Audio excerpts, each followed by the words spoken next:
いや、世界は常に変化する。15番目だ。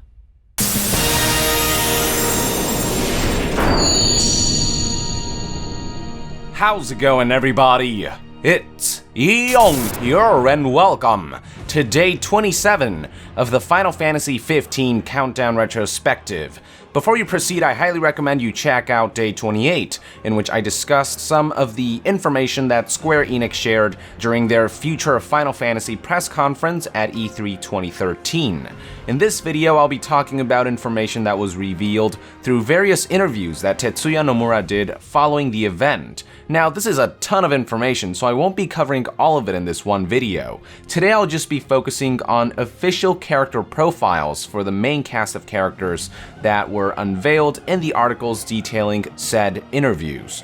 So after the Future of Final Fantasy event on June 11th, 2013, throughout the remainder of the month, we would get a massive information blowout through Japanese media outlets Famitsu and Dengeki PlayStation, both of which extensively interviewed game director Tetsuya Nomura following the unveiling of Final Fantasy XV. The onslaught of new information began when Famitsu released their weekly issue on June 19th, 2013. Most of that information was in Japanese, but fortunately website Gematsu did a fine job with their English translation, so I'll go ahead and borrow their article to present this information for you guys. One of the first things that the article revealed was a slight change in staff, most prominent of which is the addition of Hajime Tabata as co-director of Final Fantasy XV, who was best known back then for his work as director of Crisis Core Final Fantasy VII, which was generally well received. So people were genuinely excited to see his name attached to the new title. This also marked a significant step towards Hajime Tabata eventually replacing Tetsuya Nomura as game director for Final Fantasy XV. Moving along, the article provided character profiles for the game's main party members, which were translated by Gematsu as follows. Noctis Lucis Calum, character voice Tatsuhisa Suzuki. The Crown Prince of the Lucis Kingdom. Due to an accident during his childhood, he can see the light from the heavens, which foreshadows a person's death. Basically, he has eyes that let him foresee a person's death. That imminent death is symbolized by a light, cue eyes that can see the light of expiring souls in the trailer. Noctis dislikes the strict and rigid rules of the kingdom and acts as he pleases, thus causing trouble for his peers. He's a man of great confidence, but the most important thing about him is that he protects his friends. Gladiolus Amicitia, character voice Kenta Miyake. The eldest child of the Amicitia house, he's the shield of the royal family and is sworn to protect them for generations. He has a powerful physique and a raptor's tattoo on his arm and breast. He raised Noct from his early childhood days and considers him his brother, almost surpassing the relationship of a family. He has a very good relationship with the royal family and is their sworn friend. He wears but a jacket over his bare chest and is a tough guy who shaves one side of his head. Ignis Scientia, character voice Mamoru Miyano, a young man who's a close friend of Noctis since early childhood. He is composed and serious and received a special education for gifted children in order to work as a staff officer for Noctis. He acts as the understanding consultant of the clumsy Noctis, whom he follows, and wears glasses with swept back hair.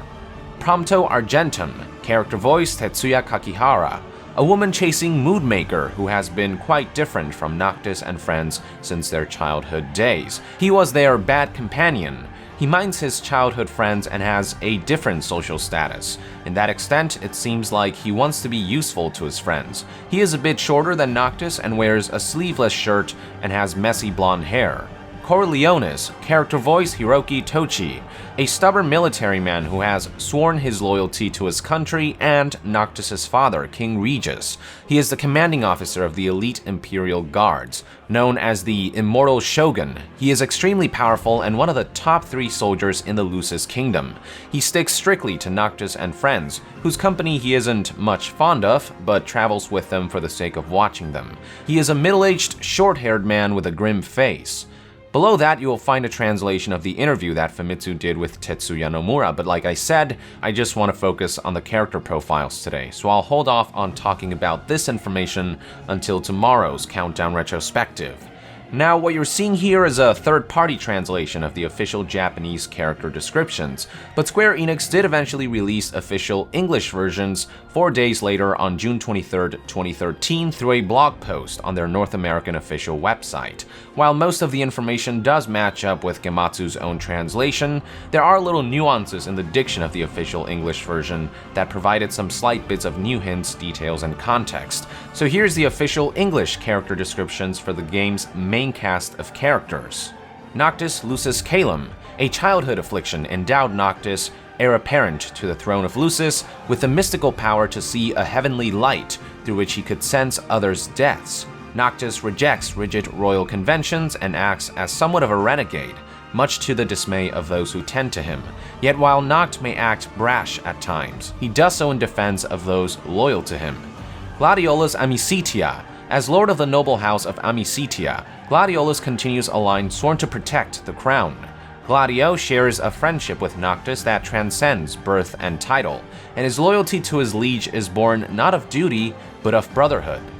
Ignis Scientia. Ever the unwavering voice of reason, Ignis was weaned on shrewd logic and a classical education from boyhood so that he might one day counsel the would-be king, Noctis. He applies the deep mutual understanding and trust they have built over time to help smooth over Noctis's brusqueness with others. Prompto Argentum. The puckish playboy Prompto befriended Noctis in his school days. He wears a chip on his shoulder as an outsider to the royal circle, but remains eager to do all he can for the cause. Corleones, a living legend of Lucian lore. Lord Commander Corleones' devotion to the art of war is surpassed only by that to his king. Little love is lost between the ill-starred stalwart and Noctis' retinue, yet honor binds him to keep watch over the group all the same. So yeah, pretty cool stuff back then. For the first time, we got to learn the full names of these characters, as well as the kind of relationship that they have. I think one of the things that struck me most about those character descriptions is that it almost seemed as though each character would balance out certain aspects of others. It's like this party was a perfect equilibrium of personalities and specialties.